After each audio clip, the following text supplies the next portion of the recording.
Hi guys, welcome back to my channel. Today we're going to be making a super easy and delicious ground beef enchilada casserole. So if you're ready, let's get started. We're going to begin by making our picadillo. We're going to grab our pan, set it at medium-high heat, and drizzle it with a little bit of oil. So just allow the oil to heat up. Okay, so once hot, we're going to add half an onion and one small green pepper. We're going to saute for 3 minutes. Okay, after 3 minutes, we're going to add 2 pounds of ground beef. And we're going to season it with 3 minced garlic cloves, 2 teaspoons of ground cumin, 2 teaspoons of oregano, 2 teaspoons of black pepper, and salt to taste. We're going to begin to break down our meat and just allow it to brown. Okay, so after 4 minutes, we're going to add 2 small carrots and 2 small potatoes. Now we're going to mix it all together. We're going to add 1 bay leaf, reduce the heat to medium, cover it, and allow it to cook for 10 minutes. Okay, so after 10 minutes, we're going to remove the lid, give it a mix. Alrighty. So now we're going to be adding 2 Roma tomatoes. And at this point, our potatoes should be almost done. Now we're just going to mix it and allow it to continue cooking between 3 to 5 minutes.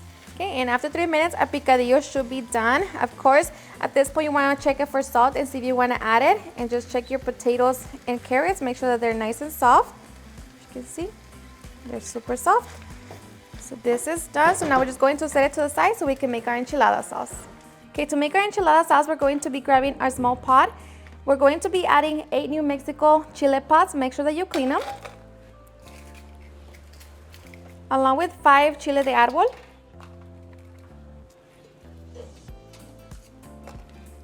And 2 chile anchos.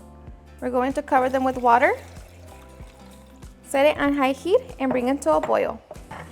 Okay, and as soon as the chiles come to a boil, we're going to turn it off and transfer them to our blender cup.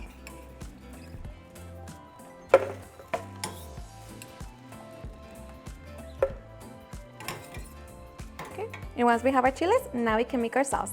To our blender cup, we're also going to be adding 3 garlic cloves, a small piece of onion, 1 teaspoon of black pepper, 1 teaspoon of oregano, half a teaspoon of ground cumin, and salt to taste. Along with that, we're going to be blending with 4 cups of beef broth or water. Okay, now we're just going to blend until we have a smooth sauce. Alrighty, and just like that, we have our enchilada sauce.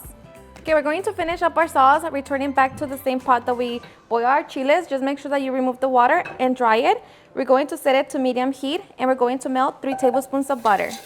Okay, so once we dissolve our butter, we're going to mix in 3 tablespoons of all-purpose flour. Just mix it and allow it to cook for about 30 seconds.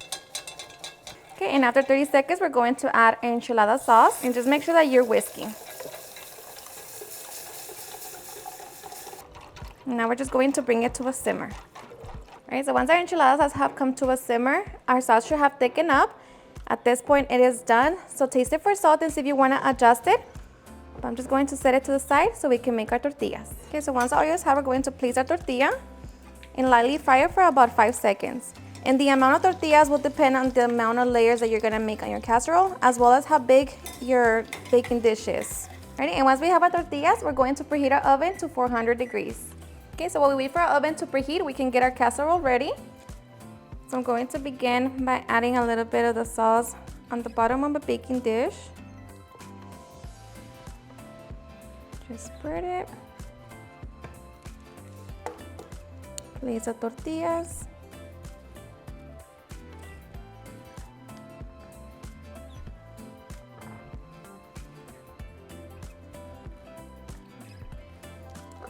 Add more sauce.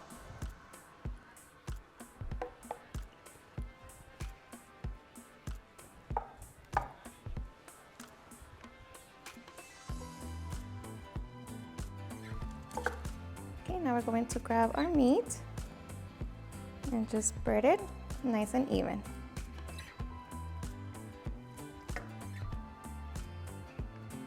Okay, I'm going to top it with a blend of queso Oaxaca and medium cheddar cheese.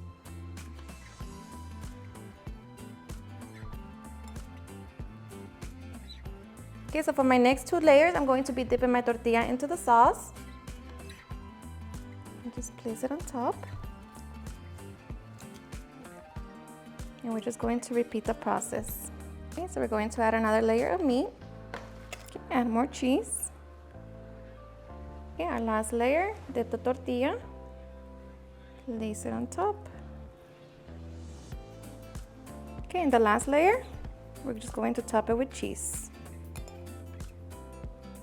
Alright, so once we have our casserole, we're going to place it in our oven and allow it to bake for 20 minutes or until our cheese completely melts. Okay, and after 15 minutes, my enchilada casserole, it is done. So now we can get ready for the fun part. Alright, so before I cut into it, I'm going to allow it to sit between 10 to 15 minutes. Alright, so after 10 minutes, now we can get ready for the fun part. So I'm just going to begin to cut it.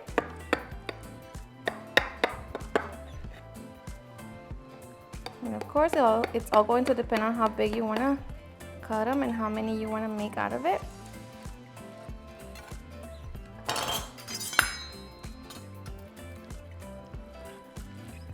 Just going to scoop it and serve. Alrighty guys, and of course you can serve it with your side of rice and beans. I'm just going to keep it very simple and just top it with some pico de gallo. And of course, some sour cream. And just like that, now we can get ready to enjoy our delicious enchilada casserole. Alrighty guys, and now for the best part, the taste test. Now let me tell you guys that this dish is perfect for your next gathering. I hope you give it a try. It's seriously super delicious and so easy to make. And of course, you can take less time if you just cook, the chiles at the same time that you're waiting for the meat. But honestly, it's so delicious.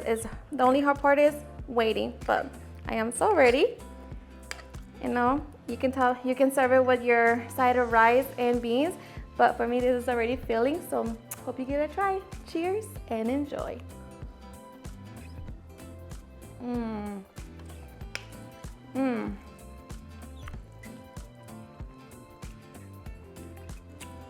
For the enchilada sauce to the picadillo, it's so flavorful, perfect combination, the best. Alrighty guys, and there you have it, how to make a super easy and delicious enchilada casserole. I hope you guys enjoyed watching this video, and if you did, please don't forget to give me a big thumbs up. Share with your friends and family, and if you regret this recipe, please don't forget to tag me on any of my social medias. And if you're new to my channel, please hit that subscribe button so you guys can be part of our family. Thank you so much for watching, and I'll see you guys on my next video. Bye.